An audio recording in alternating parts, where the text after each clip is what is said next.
dandysme. C'est l'heure symphonique où, parmi les ramures, roule du rossignol et tendre fioriture. L'heure voluptueuse où le cœur des amants, au seuil du rendez-vous, double ses battements. Les murmures du soir, les merveilles suaves, d'un molle enivrement chargent les sens esclaves. L'atmosphère est sans brume, mais dans ses profondeurs, les joyaux de la nuit, les magiques ardeurs tremblent. Un bleu foncé long d'immobile éteinte, les massifs du bocage ont rembruni leur teinte, et du jour qui se meurt, le reflet langoureux semble au front des rochers un turban vaporeux.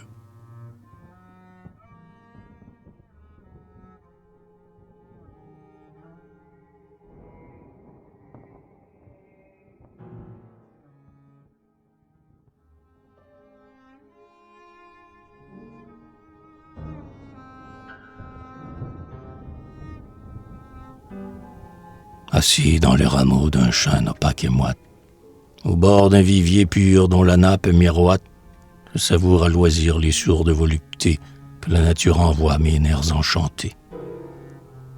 Les émanations des feuilles et des tiges m'enveloppent le corps d'un réseau de vertiges.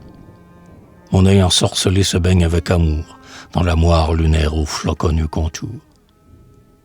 Mon cœur se gonfle, s'ouvre et darde à son cratère. 1000 pensées confus, phosphore et sans mystère. Quand un penche allumé dresse au haut de son bol de ses flammes d'azur l'éparpillement folle. Mais voici qu'à travers la pompe du silence, comme pour mieux bercer ma vague somnolence, de la tour qui surplombe au mur du parc voisin, jaillit l'arpègement d'un mâle clavecin.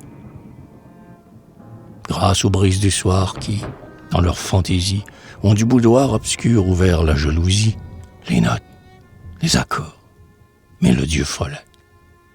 À mon oreille émue arrive bien complet.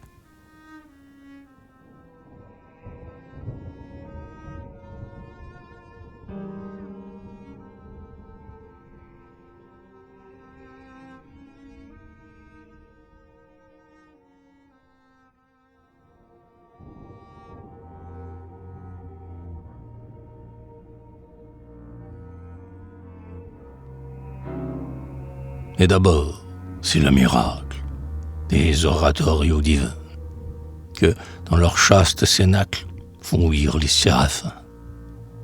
Puis, c'est la preste cadence d'un double aviron qui danse sur un lac sonore et frais.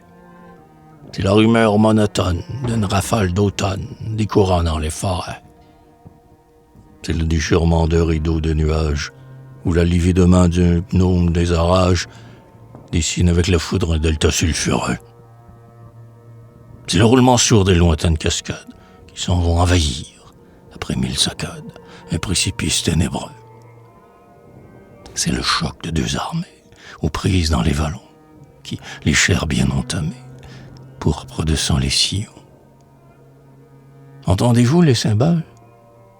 Le rire strident des balles? Le rude bond du coursier?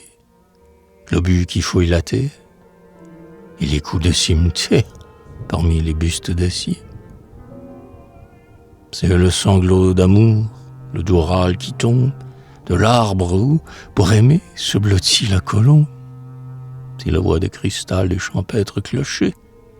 C'est l'incantation vague, joyeuse et douce, des nains du pays vert dégarnissant de mousse les interstices des rochers.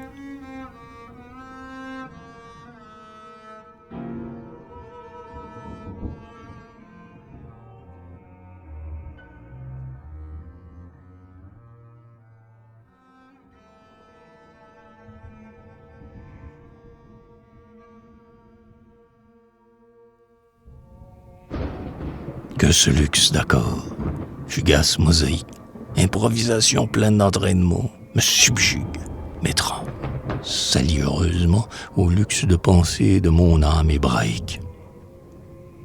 Mon être intérieur me semble en ce moment une île orientale au palais magnifique, où deux grands magiciens, athlètes pacifiques, font, sous l'œil d'une fée, assaut d'enchantement. Harmonie, ange d'or. Comme toujours, tes nimbes savent de mon cerveau rasséréner les limbes. Harmonie, harmonie. Oh, quel amour puissant pour tes miracles s'infermentent dans mon sang. Si jamais la rigueur de mon sort me décide à chercher un refuge au bras du suicide, mon exaltation d'artiste choisira pour le lieu de ma mort l'italique opéra. Je m'enfermerai seul dans une loge à grille. Et quand les violons, les hautbois, les stries, au grand contentement de mains dilettantes, accompagneront l'air du basso cantante, et l'œil levé hardiment vers le sonore voûte d'un sublime opium, j'avalerai sans goutte. Puis je m'endormirai sous les enivrements, sous les 1000 baisers, les 1000 attouchements, dont la musique, alme voluptueuse et chaste, sur ma belle agonie épanchera le faste.